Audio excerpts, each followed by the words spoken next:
안녕하세요. 식량에 대해서 발표할 이시우입니다. 오늘 발표의 순서는 총 4가지로 이루어져 있습니다. 처음으로 세계 각 지역의 식량 자원의 생산 특성에 대해서 알아볼 텐데요. 우선 농업의 분류를 알아보려면 농업은 크게 상업적 농업과 자급적 농업으로 나눌 수 있습니다.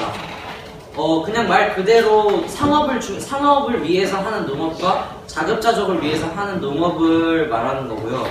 상업적 농업의 예시로는 유럽, 미국, 캐나다, 오스트레일리아를 들 수 있고 특히 유럽에서는 산업혁명의 영향으로 산업화와 도시화가 진행됨에 따라서 이러한 농업이 발달했다고 합니다.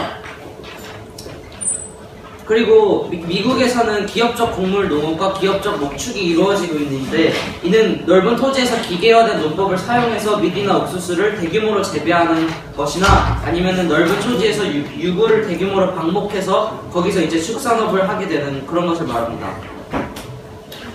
자급적 농업을 하는 것으로는 아프리카와 아시아가 있는데, 아프리카에서는 원시 이동식 경작을 하고 있고 아시아에서는 전통 농업을 계승해서 하고 있습니다. 여기서 이제 한 가지 개념을 더 알려드리자면 이렇게 넓은 토지에 적은 노동력을 투입하는 그런 미국의 농업 같은 경우를 조방적 농업이라고 할 수 있고, 가족 노동력을 중심으로 벼농사를 행하고 있는 아시아의 경우를 집약적 농업이라고 할 수 있겠습니다. 그 다음은 식량 자원의 국제적 이동입니다. 과거 같은 경우에는 교통수단이 발달하지 않았다 보니까 이제 식량 자원의 국제적 이동이 굉장히 적은 편이었는데, 현재는 교통편도 발달하였고 냉동 기술이 발달함에 따라서 이제 국가 간의 무역이 활성화되게 되었습니다. 그럼 이제 식량 자원의 국제적 이동이 왜 일어나게 되느냐를 살펴보면, 우선 무엇을 생산하느냐에 따라서 달라질 수 있는데, 쌀 같은 경우에는 아시아에서 생산하고 아시아에서 소비하기 때문에 그 국제 이동량이 매우 적지만, 밀 같은 경우에는 미국, 캐나다, 오스트레일리아, 아르헨티나 등에서 생산해서 세계 전 각지에서 소비하기 때문에 이동량이 생산량의 약 20%에 이를 정도로 국제 이동이 많다고 합니다.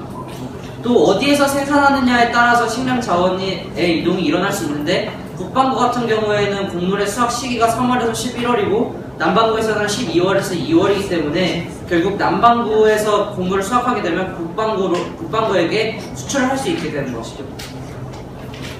식량 자원의 문제점과 대책에 대해서 알아보겠습니다.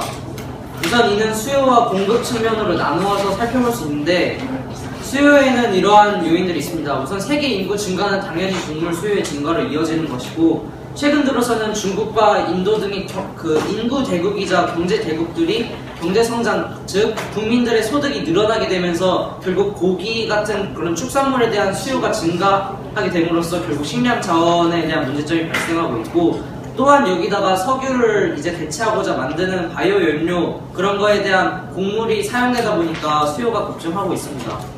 또 공급 측면에서는 개발도상국에서 이제 농지 전용을 하게 되거나 아니면 사막화로 인해서 그런 아예 농지를 사용할 수 있는 양 자체가 절대적으로 줄어들고 있고, 그리고 또 단위 면적당 수확량이 기술이 발전한다고 계속 증가하는 게 아니라 이 증가율 자체가 둔화되고 있기 때문에 공급 측면에서도 문제가 되고 있다고 합니다.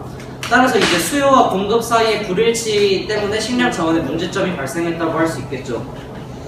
그래서 이를 해결하기 위해서는 단기적으로는 개발도상국에 있는 그냥 토지들을 개간 사업을 통해서 이제 농지로 바꿔야 되겠지만, 그게 결국 생태계 파괴나 산림 파괴 등으로 이어질 수 있기 때문에 장기적으로는 유기농법, 그리고 이에 대한 연구와 투자, 또는 굳이 육지에서만 그렇게 식량 공급을 해결할 것이 아니라 해양 자원에서도 이제 식량 자원을 그렇게 얻으려는 그런 노력들이 필요할 것입니다.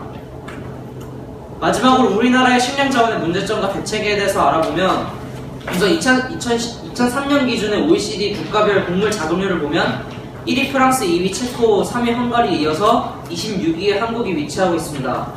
이처럼 우리나라는 이제 식량 자동률에 있어서 하위권을 기록할 정도로 굉장히 하위권에 위치하고 있는데, 식량 파동의 원인이 이제 예전처럼 단순히 기상 이변에 한정되는 것이 아니라 중국의 수요 증가에 따른 곡물 공급의 부족, 막 이런 다양한 요인들이 있기 때문에 그런 요인들이 겹쳐서 식량 부족이 이어지게 되면 우리가 돈이 있어도 식량을 수입하지 못하는 그런 극심한 상황에까지 이를 수 있다는 분석이 나오기도 했습니다. 더 구체적으로 보자면 식량 자급률이 100%가 넘는 식품류는 해조류와 계란류밖에 없었고 다른 곡물류나 가금류, 어패류 이런 것들이 모두 100% 미만에 그치고 있습니다. 따라서 이를 해결하기 위해서는 우선 또 아까 말씀드렸듯이 농지 전용을 통해서 경작 면적을 넓힌다거나 아니면 지금 현재 농촌의 50세 이상의 농부가 3분의 2 이상을 차지하고 있는데 이를 위해서 젊은 영농 후계자를 양성하는 그런 해결책이 필요할 것 같습니다. 감사합니다.